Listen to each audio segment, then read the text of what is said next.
Hello everyone, welcome back to my channel. तो आज मैं आपके लिए एक बुक की समरी लेकर आई हूँ जो है हियर योरसेल्फ बाय मिस्टर प्रेम रावत।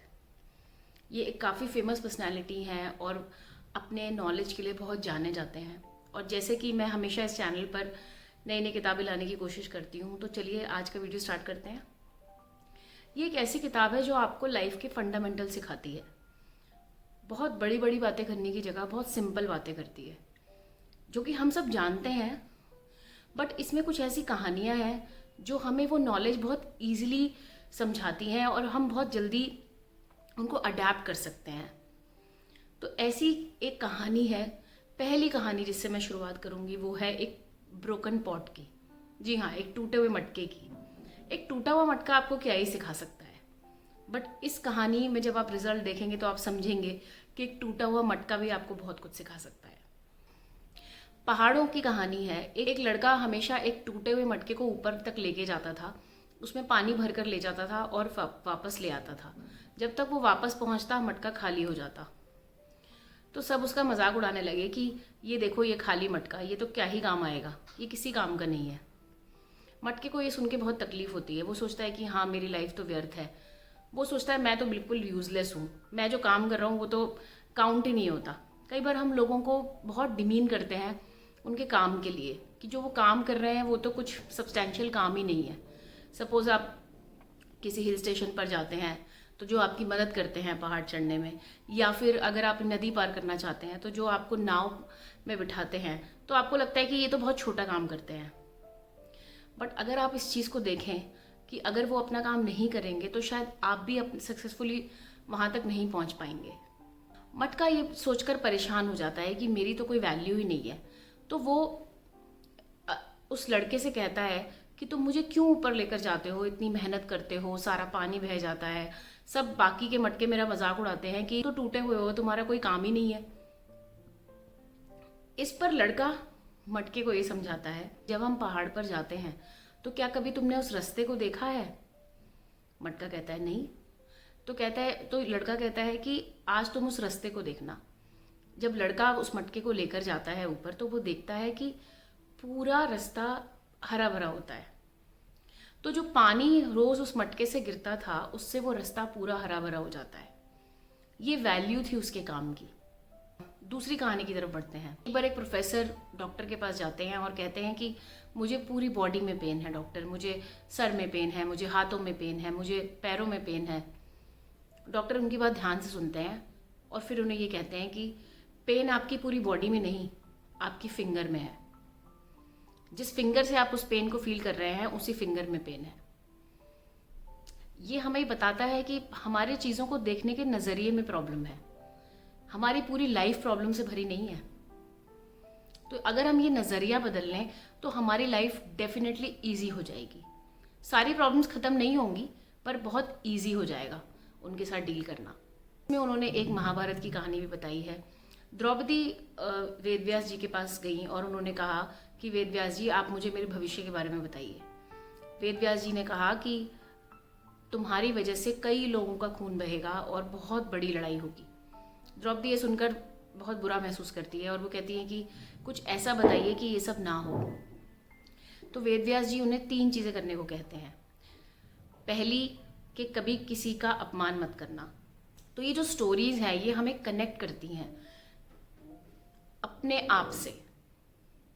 हमारा माइंड एक गार्डन की तरह होता है। अगर आप अपने घर के गार्डन को देखें तो आप उस पर काफ़ी मेहनत करते हैं। आप जो खराब पौधे होते हैं उनको साइड करते हैं, आप उसकी सफाई रखते हैं, आप उसको बहुत अच्छे से सींचते हैं। यही सेम ट्रीटमेंट हमारे माइंड को भी मिलना चाहिए। हमारी बॉडी को ये ट्रीटमेंट हम फिर भी देते हैं पर माइंड को नहीं देते। माइंड में वही गुस्सा, वही एंगर, वही एक्सपेक्टेशंस भर के फिर हम कहते हैं कि हम बहुत दुखी हैं। तो सोल्यूशन तो हमारे अंदर ही है।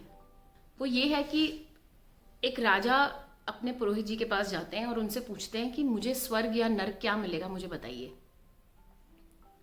इस पर पुरोहित जी मुस्कुराते हैं और बोलते हैं कि को अभी बता सकता हूँ कि आप स्वर्ग में हैं या नर्क में हैं। तो राजा हैरान हो जाते हैं, उनमें सोचते हैं कि नर्क और स्वर्ग तो मृत्यु के बाद मिलता है, तो अभी कैसे मुझे पुरोहित जी बताएंगे स्वर्ग या नर्क है। इस पर पुरोहित जी मुस्कुराते हैं और कहते हैं कि इस वक्त आप स्वर्ग में हैं। राजा ये सुनकर बहुत ही ज़्यादा उत्साहित हो जाते हैं और उनसे पूछने लगते हैं कि बताइए मैं कैसे स्वर्ग में हूँ, बताइए मैं कैसे स्वर्ग में हूँ। पुरोहित जी कोई आंसर नहीं देते। इस बात पर राजा चिढ़ जाते हैं। वो बहुत देर तक उनसे पूछते रहते हैं पर वो नहीं बताते। इस पर राजा गुस्से में आ जाते हैं, वो चीखने लग जाते हैं। तभी पुरोहित जी उन्हें कहते हैं कि इस वक्त आप नरक में हैं। कितना सिखाती है हमें ये स्टोरी। जब हम गुस्से में होते हैं, जब हम चिंता कर रहे होते हैं, वही हमारा नर्क है। और जब हम अपने साथ टाइम बिताते हैं, अपने फैमिली के साथ टाइम बिताते हैं, अपने प्रेशियस मोमेंट्स को जीते हैं, अपने प्रेजेंट में रहते हैं, चिंता नहीं करते, वो हमारा स्वर्ग है।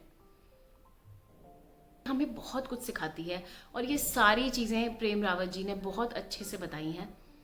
बुक बहुत ही इंटरेस्टिंग तरीके से लिखी गई है और आपकी डेली प्रॉब्लम्स के सोल्यूशन देती है। 2 चींटियाँ थीं, एक चींटी हमेशा चीनी खाती थी और एक चींटी हमेशा नमक खाती थी। एक चींटी चीनी खाने वाली चींटी के घर पहुंची। वहां पर चीनी उसके सामने रखी गई। उसने चीनी को खाया और कहा कि ये तो बिल्कुल नमक जैसी लग रही है। इस पर जो चींटी चीनी खाती थी वो मुस्कुराने लगी और उसने कहा कि पहले तुम अपने मुंह से वो नमक तो निकालो जो तुम लेकर आई हो। ये कहानी हमें ये सिखाती है कि अगर हमें नई चीज़ें सीखनी है, अगर हमें नए परसेप्शंस बनाने हैं, तो हमें पहले उस जगह को खाली करना होगा। सीक्रेट बुक में भी मेंशन्ड है कि अगर आप चाहते हैं कि आपके घर में पॉजिटिव एनर्जी आए, आपके घर में बहुत अच्छी चीज़ें आए, तो आपको हमेशा अपने घर में स्पेस रखना चाहिए। इसी तरह से अगर आप अपने बिलीफ सिस्टम पर जीते हैं और आपको कोई नई चीज़ सीखनी है, तो पहले आपको अपने पुराने बिलीफ सिस्टम्स को, अपने पैटर्न्स को खाली करना होगा। कुछ भी हो सकता है, वो आपका एक स्ट्रॉन्ग बिलीफ हो सकता है कि मैं हमेशा परेशान ही रहती हूँ। ये एक बहुत स्ट्रॉन्ग बिलीफ है। अगर आप इसको चेंज करना चाहते हैं तो पहले आपको अपने आप को कन्विंस करना होगा कि आप एक नए पैटर्न के लिए रेडी हैं, एक नई सोच के लिए रेडी हैं। तभी वो नया पैटर्न आप तक आएगा और आपकी लाइफ का पार्ट बन जाएगा। बहुत आजकल एक वर्ड बहुत फेमस है, FOMO, fear of missing out, जो कि हमें सोशल मीडिया ने दिया है। जब भी हमें कोई नई चीज़ पता नहीं होती तो हमें फोमो होने लगता है, हमें एंग्जाइटी होने लगती है कि हमें ही नहीं पता। और ये एक बीमारी है, ये एक प्रॉब्लम है जिसके बारे में हमें सोचना चाहिए। कुछ कंट्रीज में तो ऐसे लेजी ट्रैक्स बनाए जा रहे हैं जहां पर लोग चलते हुए अपने मोबाइल पर काम कर सके। तो इतना ज़्यादा डिपेंडेंट है हम सोशल मीडिया पर। उन्होंने बात की है कि आप अपने हार्ट से लाइफ को चलाते हैं या आप अपने माइंड से अपनी लाइफ को चलाते हैं। क्या है आपकी लाइफ में प्रोमिनेंट? आप अपने दिल की सुनते हैं या आप अपने मन की सुनते हैं? आप अगर छोटे बच्चों को देखेंगे तो वो हमेशा मस्त रहते हैं, प्रेजेंट में जीते हैं।